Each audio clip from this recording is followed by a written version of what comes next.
Ammas caaltuun qoricha jaartiin hajjii mana ishee keessaa waamtee argitee jirti. Ashamaa akkam jirtu hordoftoonni Qeddoo YouTube jedhu jalatti kan argamtan argamuuf kan jirtan hunduma keessaniif siniin jecha.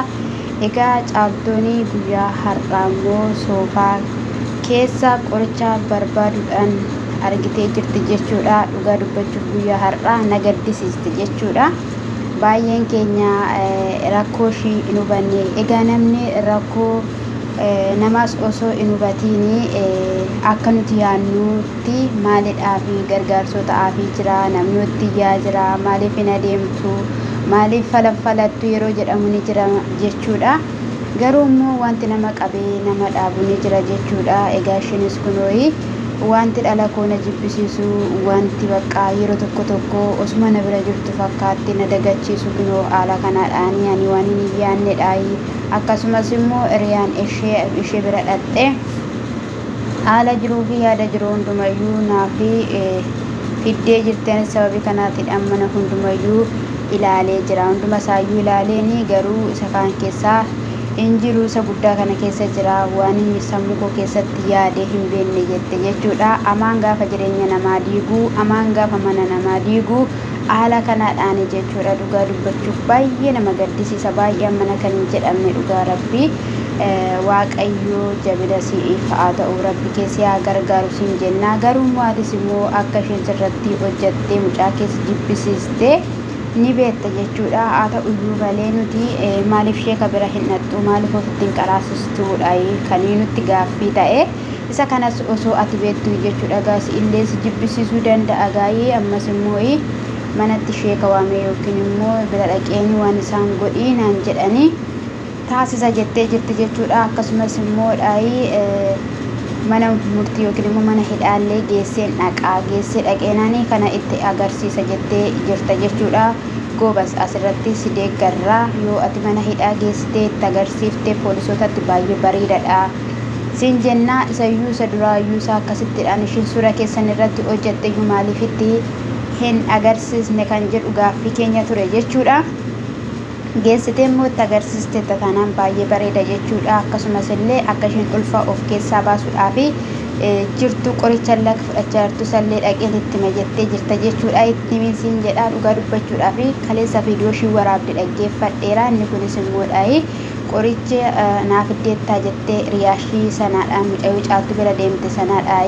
Ishiin immoo bilbila fudhattee dhaqxee waraabaa akka turte argitaniittu dhageessaniittu jechuudha. Kanarratti egaa isheenis karaa baafatte jechuudha. Ulfishii ulfa guddateedha. Ulfa guddate kanarratti qoricha nyaattee yeroo miidhama irra gahuudhaan achi keessa hospitaala yeroo seenee hospitaala keessaa bahee bada jettee jirti jechuudha. Dhugumaan baatee baddeetti taanaan jireenyuma nama balleessiti jechuudha. Maaliif isa kaleessa hojjette caalaa, isa kaleessa murteeffachaa turte caalaa kan kana caalu waan hojjattuuf jechuudha.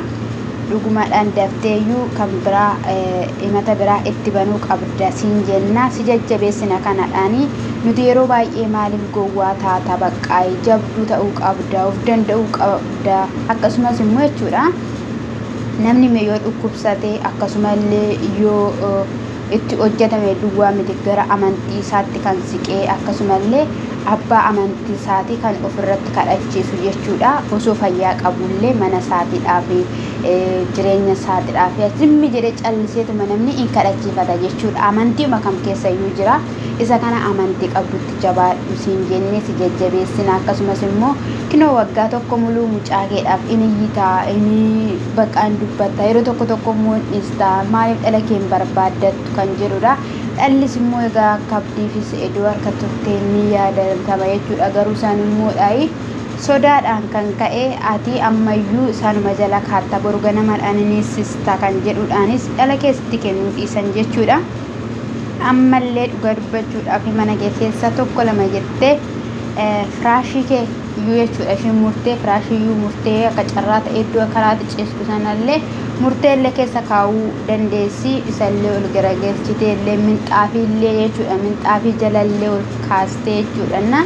Isa kanallee barabbaruun dirqama sitti ta'a. Qubsaaxinii kee keessa waan hunduma keessa jechuudha.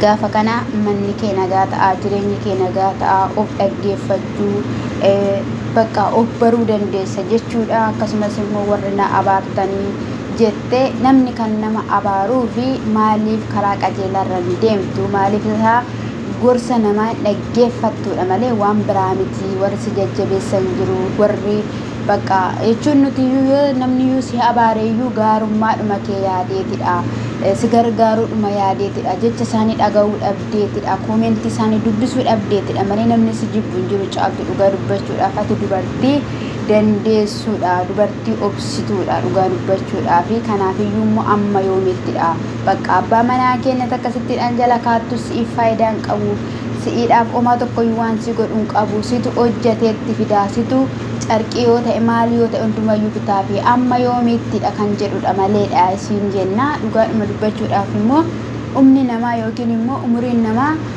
gadi malee ol miti jechuudha. Daa'imatu ol guddata, sanaa booddee gaafa guddatteettee umuriin namaa waggaa 25 geenyaan asii gadeedha jechuudha, deebi'anii gara daa'imummaatti jechuudha.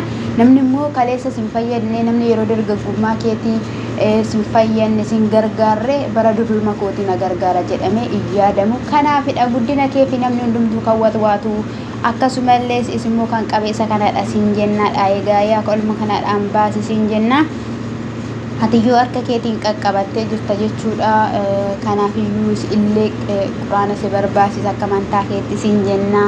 Akkasumas immoo mucayyoon lafa sagadaa nageessinaan jette caaltuun jennaan achi dhaxxaniittu taanaanii ati yoo dhaxxee ilaaltee baate rakkoon qabu. Achi dhaxxanii daba biraa yaaddanii achi dhaxxaniittu taanaan achumatti goggoddanii haftu, achumatti darraqa jettanii haftu jetteen jechuudha. Sabiraadha egaa waan baay'ee dubbachaa turte. Akkasumallee seeduun akkamitti galee, seeduun akkamitti miliqee wayne yaa maammuu koo namni muluun akkasuma gadi jedhee jiraachaa ture maammuu koo jettee turte jechuudha. Maammuumti kun maal akka inni ta'e safuudha yaa gooftaa koo hin beeknu. Inni biraa immoo jechuudha Abiraam har'aa mucayyoo guyyaa kaleessaa jechuudha.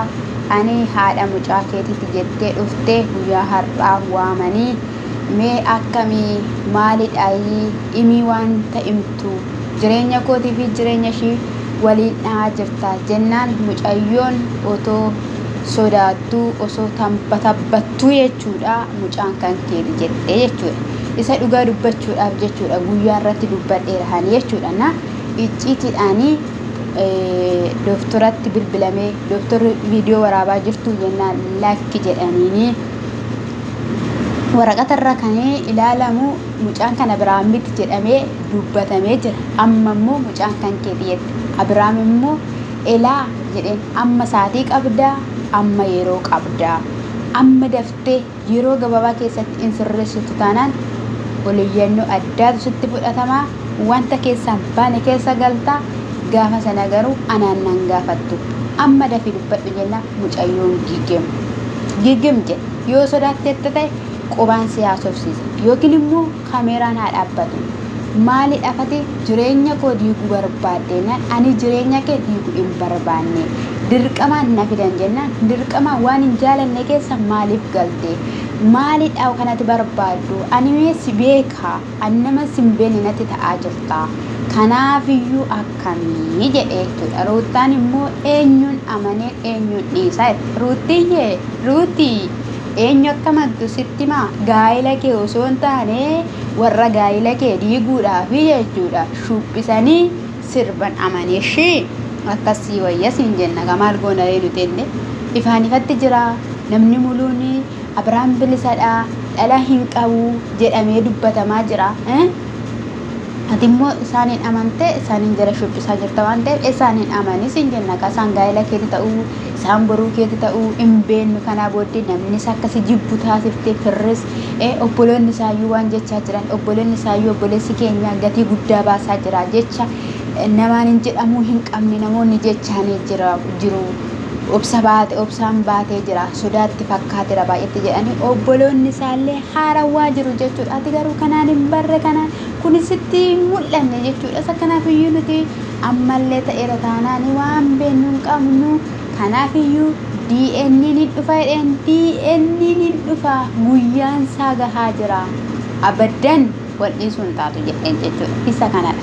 inni kan biraa immoo jechuudha Abrahaamii DNA eegaa guyyaa 15 jedhameera miti maali ilma dhiiraati yoo ta'e jechuudha ilmi dhiiraa kuttur jechuu qaba bakka jabaadhaa jedhama waan hundumayyuu dhiisaadhaa jedhama mitiire jaalalli jiraachuu mala gaala kooti jechuu mala jechuudha amma kana muluu yeroo hunduma jechuudha ijoollee kana argee barbaadeenii jechuudha inni isaan faana rakkina uumuuf maalidha mucayyoo jechuudha aarii guddina guyyaa har'aa rukutee oolee jechuudha harkatti kaafateera jechuudha isa kanadha Abrahaam shakkiin qabaatiin kinoo icciitiin kee gadi siibee mucaa kanallee gooftaan isaa heebbisu siin jechuun jaaladha haadha isaa obboleetti isaa ta'aniitu dooktoratti dhaabbatanii bilbilanii yeroo kanatti jechuudha innaanni viidiyoo qabatanii jirtu jedhee gaafatu dooktorri suni isaaniyyuu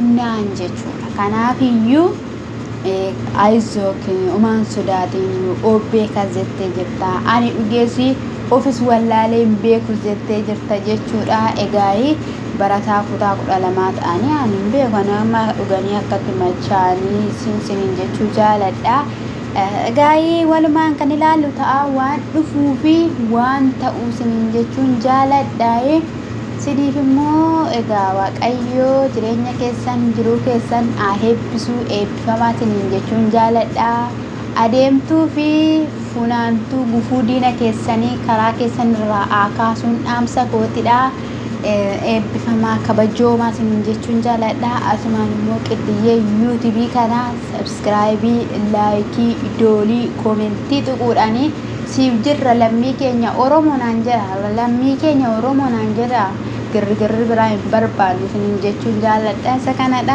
gooftaan sana eebbisu shaaloom